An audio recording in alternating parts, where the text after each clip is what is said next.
Готовлю шикарный и при этом очень простой чизкейк без сливочного сыра на твороге. Нет, он нисколечки не похож на творожную запеканку. Простой, вкусный и такой нежный. Этот десерт идеален на Новый год. А почему он лучше, чем, скажем, какой-то бисквитный торт, об этом расскажу дальше.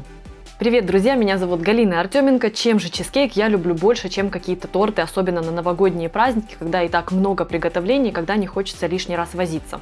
Во-первых, чизкейк это проще в приготовлении, чем какой-то торт. Не надо печь бисквит, возиться с кремом, взбивать масло, оно расслаивается, ты расстраиваешься.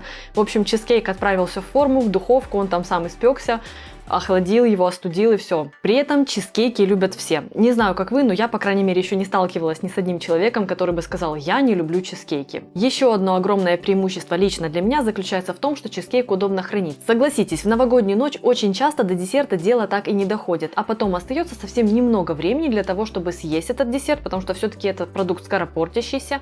Чизкейк же в этом плане очень хорош тем, что его можно нарезать на порции, заморозить. Заморозку чизкейк переносит замечательно, текстура его не портится, сохраняется такой же нежный, как и сразу после выпечки. Главное его правильно разморозить. Просто из морозильника его не нужно доставать сразу в комнатную температуру, а переместить за пару часов в холодильник, если мы говорим о порции. Если это целый чизкейк, то понадобится где-то 5-6 часов для медленного оттаивания. И тогда десерт вас не разочарует. Еще одно огромное преимущество моего чизкейка в том, что я буду готовить его на основе творога, а не сливочного сыра. Это получается бюджетнее, чем закупать сливочный сыр в огромном количестве, как для классического чизкейка, для чизкейка Нью-Йорк. При этом в итоге десерт получится не менее нежным, чем если бы я готовила его со сливочным сыром. Кстати, рецепт классического чизкейка тоже есть у меня, он расположен на моем сайте. Если интересно, ссылку на него я оставлю в описании к этому ролику.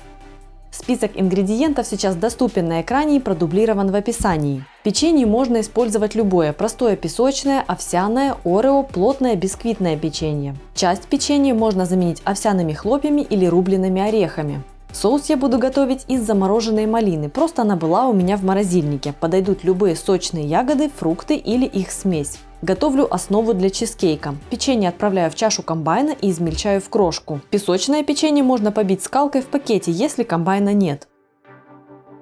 Вливаю в крошку растопленное сливочное масло и смешиваю массу. Она должна напоминать мокрый песок, и если сжать крошку в руке, комочек будет держаться. Теперь нужно сформовать нижний корж, отправив крошку в форму для выпечки. На дно формы укладываю пергамент, чтобы продлить форме жизнь и случайно дно не повредить, например, ножом. Распределяю крошку и утрамбовываю ее дном стакана. Кстати, формы для выпечки. Я использую форму диаметром 24 см. Подойдут обычные разъемные формы или вот такие, как у меня. Их фишка в том, что благодаря конструкции после выпечки изделие имеет ровный бортик, а не с выемкой, как в обычных. Я как раз купила новую форму для этого рецепта, так как старой пора отправиться в утиль. Кроме того, отлично подойдут и вот такие одноразовые алюминиевые формы. Отправляю форму с коржом в духовку, разогретую до 200 градусов на 10-12 минут. После этого даю остыть, а температуру в духовке убавляю до 150 градусов. Готовлю сырную массу. Можно приготовить ее вручную, протерев творог через сито при помощи ручного погружного блендера, а я использую комбайн. В чашу отправляю творог, всыпаю сахар. Отправляю туда же яйца и желтки. Сразу же можно влить и сливки, но мне объема чаши не хватает, так что я добавлю их в смесь позже. На данном этапе важно максимально измельчить творог и яйца, чтобы не осталось крупинок, белка и тому подобное. В смесь можно добавить ваниль, натертую цедру или специи по желанию. Теперь процеживаю смесь через сито, и если какие-то крупинки творога остались, протираю их. Теперь я на 100% уверена в однородности. Вливаю в смесь сливки и перемешиваю.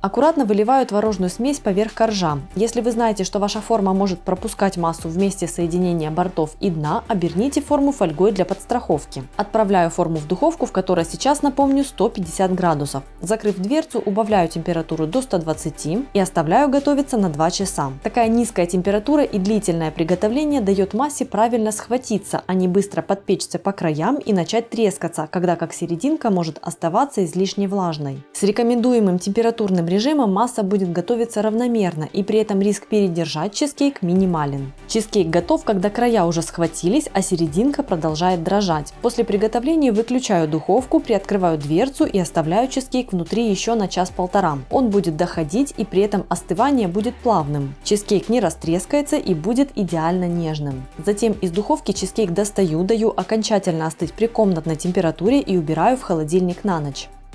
Извлекаю чизкейк из формы, снимаю борт и сперва переворачиваю его на доску, а затем переворачиваю на тарелку. Можно аккуратно перетянуть готовый чизкейк сразу на тарелку, но мне удобнее с переворачиванием. Дополнять и украшать чизкейк можно как угодно. Если готовить его просто для домашнего чаепития, можно и вовсе никак не украшать. Я приготовлю малиновый соус. Даю малине разморозиться и пробиваю ее блендером. Пропускаю пюре через сито, чтобы избавиться от косточек. Пюре отправляю в кастрюльку, туда же сахар. Я использую немного, чтобы соус был кисловатым, но на свой вкус добавьте столько, сколько вам хочется. Всыпаю крахмал и вливаю в воду. Перемешиваю и отправляю смесь на огонь.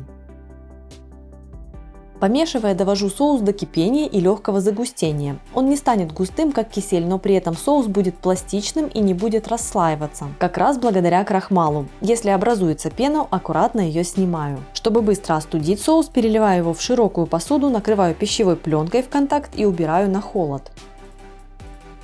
Приступаю к декору и сервировке. Помимо соуса буду использовать ягоды голубики и веточки розмарина, чтобы придать чизкейку слегка новогоднее настроение, ведь розмарин напоминает что-то хвойное. Можно залить соусом весь чизкейк и украсить его в виде кольца наподобие вот такого варианта. Но в этом случае затем разрезать чизкейк будет неудобно. Нежное суфле может подавиться, а соус некрасиво размажется. При этом я не хочу вводить в соус желатин и делать его резиновым. Хочется именно нежного и мягкого, струящегося фруктового акцента. А поэтому я предпочитаю разрезать чизкейк на порции заранее и украшать каждый кусочек отдельно. Каких-то 5 минут на сервировку перед подачей, зато красота в каждой тарелке. Итак, разрезав чизкейк, отправляю порцию на тарелку и поливаю его сверху парой-тройкой столовых ложек соуса. Кстати, также можно использовать просто протертые с сахаром ягоды или дополнить чизкейк соленой карамелью. Рецепт есть на моем сайте, и ссылку на него я оставлю в описании к видео. Затем укладываю на кусок небольшую веточку розмарина, несколько ягод и слегка притрушиваю сахарной пудрой для эффекта снежности. Красота, не правда ли? И только посмотрите, каким нежным он получился.